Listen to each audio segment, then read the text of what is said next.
మనం ఎక్కడ జర్నీ చేసినా, ఎక్కడ వెళ్ళాలనుకున్నా మనకైతే ఒకటైతే బాగా అవసరం ఉంటదండి. ఏంటిది అంటే వాహనాలు. కొంత దూరం అనుకోండి మనం కాలినడకతో వెళ్ళొచ్చు. ఇంకా కొంచెం దూరం అనుకోండి సైకిల్ మీద వెళ్ళొచ్చు. ఇంకా మరింత దూరం అనుకోండి సైకిల్ మోటార్ మీద వెళ్ళొచ్చు. అంటే స్కూటర్ మీద వెళ్ళొచ్చు. ఇంకా మరి కాస్త ఇంకా దూరం ఉందనుకోండి కార్‌లో వెళ్తాం. ఇంకా కాస్త దూరం అనుకోండి బస్సులో వెళ్తాం. ఇంకా మరింత దూరం ఉందనుకున్నప్పుడు ట్రైన్‌లో వెళ్తాం. దాన్ని బుక్ చేసుకొని అందులో వెళ్తాం. ఇంకా మరి కాస్త భయంకరంగా దూరం ఉందనుకోండి అప్పుడు ఫ్లైట్ బుక్ చేసుకుంటాం. ఫ్లైట్‌లో వెళ్తాం. మనం ఒక చోట ఒక పని నిమిత్తమై, ఒక అవసర నిమిత్తమై మనం ఒక పని జేయాలంటే ఖచ్చితంగా మనం ఉన్న స్థానం నుండి వేరే స్థానానికి వెళ్ళాలంటే ఒక అవసరమై ఉంటుంది.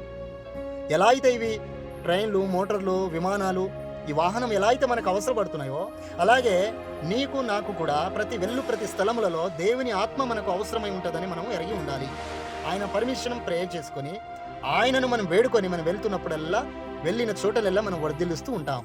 ఎలా అయితే వాహనాలు మనకు అవసరమైన ఈ స్థలం నుండి ఆ స్థలం తీసుకెళ్ళడానికి ఎలా అయితే అవసరపడుతున్నాయో, అలాగే దేవుని ఆత్మ కూడా మనకు అవసరం పడుతుంది. Praise the lord.